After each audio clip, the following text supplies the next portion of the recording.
அன்பான உறவுகளுக்கு வணக்கம். இன்றைக்கி நம்ம என்ன பார்க்க போகிறோன்னா, எங்கள் அம்மா ஸ்டைல் வெண்டைக்காய் புளிக்குழம்பு எப்படி பண்ணலான்னு பார்க்கலாம் வாங்க. இதுக்கு தேவையான பொருள் 1/2 கிலோ வெண்டைக்காவை பெருசாக கட் பண்ணி வச்சுருக்கேன். ஒரு மூடி தேங்காவை திருவி வச்சுருக்கேன். 1/2 கிலோ சின்ன வெங்காயம், 4-5 தக்காளியை கட் பண்ணி வச்சுருக்கேன். மீடியம் சைஸாக எடுத்துக்கோங்க. 100 கிராம் புளியை ஊற வச்சு நல்லா கரைச்சி வச்சுருக்கேன். தாளிக்கிறதுக்கு தேவையான கருவேப்பிலை. இன்றைக்கி புளிக்குழம்பு வறுத்து அரைச்சி தான் பண்ண போகிறோம், மசாலாலாம் போட்டு. அதுக்கு தேவையான பொருள் 2 டீஸ்பூன் சோம்பு, 2 டேபிள் ஸ்பூன் மிளகாய்த்தூள், 4 டேபிள் ஸ்பூன் மல்லித்தூள், 2 டேபிள் ஸ்பூன் சீரகம், 2 டேபிள் ஸ்பூன் மஞ்சத்தூள், 200 ml குக்கிங் ஆயில், எந்த ஆயில் வேணாலும் நீங்கள் எடுத்துக்கோங்க. ருசிக்கு ஏற்ற மாதிரி உப்பு, பெருங்காயம், மிளகு 3 டேபிள் ஸ்பூன், தாளிக்கிறதுக்கு வெந்தயம். ஒரு கடாயில் எண்ணெய் பாதி 200 ml எடுத்து வச்சுருந்தோம் இல்லைங்களா, அதில் பாதி ஊற்றி சின்ன வெங்காயத்தை போட்டு நல்லா வதக்கிக்கலாம். வெங்காயம் ஓரளவுக்கு வதங்கினதுக்கப்புறம் சோம்பு ஆட் பண்ணிக்கலாம். அது கூடவே மிளகு, சீரகம், வெந்தயம் இது எல்லாத்தையுமே ஆட் பண்ணி நல்லா வதக்கி விட்டுக்கலாம். 5 தக்காளி சொல்லியிருந்தேன் இல்லைங்களா, அதில் 4 தக்காளி இந்த ஸ்டேஜில் ஆட் பண்ணிக்கலாம். தக்காளி ஓரளவுக்கு வதங்கினதுக்கப்புறம் மசாலாவுக்கு தேவையான மஞ்சத்தூளை ஆட் பண்ணிக்கலாம். ஆட் பண்ணி ஒரு கிளறி கொடுத்துருங்க. அதுக்கப்புறம் ஒரு மூடி தேங்காய் சொல்லியிருந்தேன் இல்லைங்களா, அதில் 3/4 மூடி தேங்காய் இந்த ஸ்டேஜில் நான் ஆட் பண்ணிக்கிறேன்.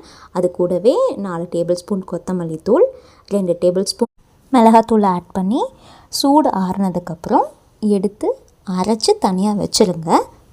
ஒரு கடாய் வச்சு அதில் மீதி இருக்க 100 ml எண்ணெயை ஊற்றிக்கோங்க.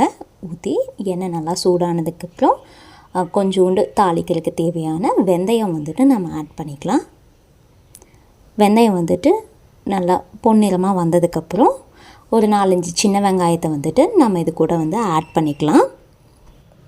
வெங்காயம் நல்லா பொன்னிறமாக வதங்கினதுக்கப்புறம் இது கூட நம்ம எடுத்து வச்சுருந்தோம்ல ஒரு தக்காளி, அதை நம்ம ஆட் பண்ணிக்கலாங்க. இந்த ஸ்டேஜில் ஆட் பண்ணி நல்லா கிளறி கொடுங்க.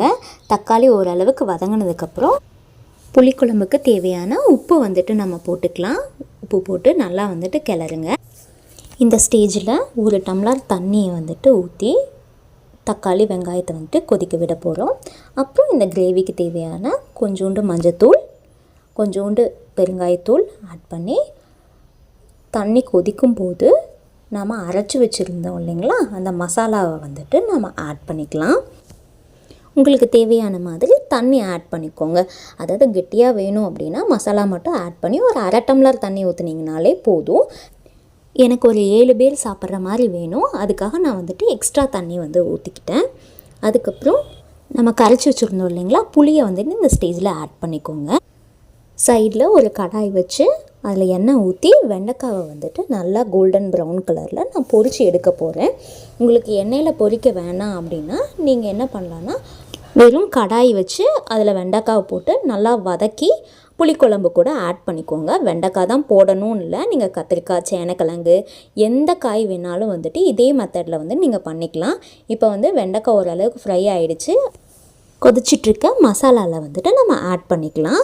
மசாலாவோட பச்சை வாசனையெல்லாம் போனதுக்கப்புறம் தான் நீங்கள் காயை ஆட் பண்ணணும். இப்போ நான் காயை ஆட் பண்ணிவிட்டு ஒரு 5 நிமிஷம் மீடியம் ஃப்ளேமில் வச்சோம் அப்படின்னா நல்லா காயும் மசாலாவும் நல்லா மிக்ஸ் ஆகிடும். இந்த கருவேப்பிலையை தூவி ஒரு கிளறுனீங்கன்னா சூப்பரான புளிக்குழம்பு ரெடி ஆகிடும். இந்த புளிக்குழம்பை நம்ம 10 நாள் வரையிலும் ஃப்ரிட்ஜில் ஸ்டோர் பண்ணி சாப்பிட்லாம், கெட்டு போகாது. இந்த வீடியோ பிடிச்சிருந்துச்சுன்னா லைக் பண்ணுங்கள், ஷேர் பண்ணுங்கள். நம்ம சேனலை மறக்காமல் சப்ஸ்கிரைப் பண்ணிக்கோங்க. Thank you so much.